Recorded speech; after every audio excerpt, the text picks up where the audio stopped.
Muy buenas, vamos a estudiar lo que dice el artículo 47 de la Ley de Impuestos a la Renta, referente a la reliquidación del impuesto único, pero cuando un contribuyente tiene más de un sueldo en el mes. Veamos la situación. Tenemos a un trabajador que tiene dos sueldos, tiene dos trabajos que puede ser un contador que presta servicio a dos empresas del mismo grupo económico, por ejemplo. En el trabajo 1 tiene un sueldo de 700.000 pesos y genera un impuesto único de 3.309 pesos. En el otro trabajo también tiene un sueldo de 700.000 pesos y genera el mismo impuesto único. Como comprenderán, con una base de 700.000 pesos, son 3.000 pesos de impuestos que se pagan. Pero si sumamos las dos bases imponibles, los dos sueldos, tenemos un impuesto mucho mayor que no es la suma de los dos impuestos únicos, sino que llega al 32.443.000 pesos. O sea, es mayor porque se salta un tramo distinto, hay distintos efectos. Por lo tanto, lo que quiere el legislador es que no le estén haciendo eso y que un trabajador que tiene un sueldo grande lo dividan en distintas cantidades menores para caer un tramo inferior y tener un impuesto considerablemente menor. Eso es lo que dice el artículo 47. Hagamos un poco de karaoke académico leyendo la disposición legal. Los contribuyentes del número 1 del artículo 42, que durante un año calendario o en parte de él hayan obtenido rentas de más de un empleador, patrón, que arcaico ese término, o pagador simultáneo, deberán reliquidar el impuesto del número 1 del artículo 43, es decir, el impuesto único al trabajo, aplicando al total de sus rentas imponibles la escala de tasas que resulte en valores anuales según la unidad tributaria del mes de diciembre y los créditos y demás elementos de cálculo del impuesto. Lo que están aquí diciendo es que se suman los sueldos, los dos sueldos, los tres sueldos de los distintos empleadores y se aplica la tasa del impuesto único al trabajo en forma anual, que es la misma del impuesto global complementario. Estos contribuyentes podrán efectuar pagos provisionales a cuenta de las diferencias que se determinen en la liquidación, las cuales deben declararse anualmente en conformidad al artículo número 5 del artículo 65. Los demás contribuyentes, el número 1 del artículo 23, que no se encuentren obligados a reliquar dicho tributo conforme al inciso primero, es decir, que no tienen dos empleadores, ni declarar anualmente el impuesto global complementario por no haber obtenido otras rentas grabadas con el referido tributo, podrán efectuar una reliquidación anual de los impuestos retenidos durante el año, aplicando el mismo procedimiento descrito anteriormente. ¿Qué quiere decir ese párrafo que fue incluido en el año 2012? Quiere decir de que un trabajador que durante el año ha recibido sueldos, no todo el año completo, puede volver a calcular el impuesto considerando una tasa anual.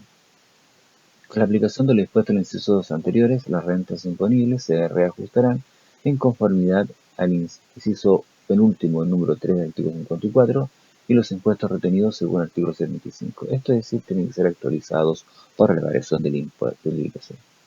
La cantidad de devolver que resulte de la liquidación a que se refiere los incisos precedentes se reajustará en la forma establecida en el artículo 97, si es que hay impuesto a devolver. Y se faculta al presidente de la República para eximir a los citados contribuyentes de dicha declaración anual, reemplazando por un sistema que permita la retención del impuesto sobre el monto correspondiente del conjunto de las rentas percibidas, situación que todavía tengo entendido no se aplica. Veamos ahora cómo sería esta situación. Aquí tenemos un trabajador que tiene un trabajo, otro trabajo. Durante todo el año en el trabajo 1 recibió rentas que fueron incrementándose, partiendo con 700.000 pesos, llegaron a 1.000.000, y tomó otro trabajo que también tenía rentas, que fue 700.000 pesos parejo durante todo el año. Aquí está la sumatoria de las rentas, y aquí están los factores de actualización del IPC, y acá están los montos, estos montos actualizados, llegando a 15.211.000 pesos.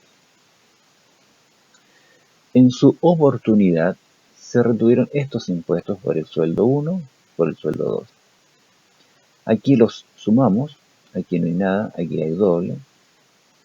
Los actualizamos y nos da un total de impuesto retenido de 148.000 pesos. Estos datos se tienen que considerar en forma anual, porque fueron determinados en forma mensual. Para eso se lleva al formulario 22. Antiguamente se ocupaba un formulario, el 2514, que se sumaba a las rentas y se hacía un cálculo más o menos similar a la tablita que les mostré anteriormente. Pero ahora no, se llevan al formulario 29, perdón, formulario 22, formulario 22, en la línea 9 se colocan las rentas actualizadas, en la línea 13 se pone el subtotal y se llega a una base imponible de 15 millones de pesos.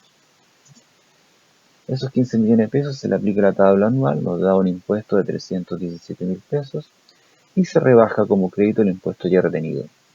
Y este contribuyente tiene que pagar la diferencia de 168.000 pesos.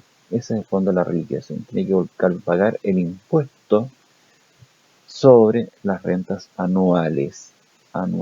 Y obviamente le va a dar un impuesto mayor. Comparado con el impuesto que efectivamente se retuvo, tiene que pagar la diferencia. Esa es la primera parte que habla el artículo 47, cuando un trabajador tiene remuneraciones percibidas de más de un empleador. Este ejercicio se replicaría si tuviera más trabajadores, más empleadores, tendría la misma mecánica. Veamos ahora la otra situación que menciona el artículo 47, cuando un trabajador puede, a final de año, volver a calcular el impuesto único. Eso se aplica cuando un trabajador, por ejemplo, recibió rentas de enero a julio por un periodo. Después solamente lo despidieron o cambio de rubro. De ser empleado dependiente pasó a ser empleado independiente.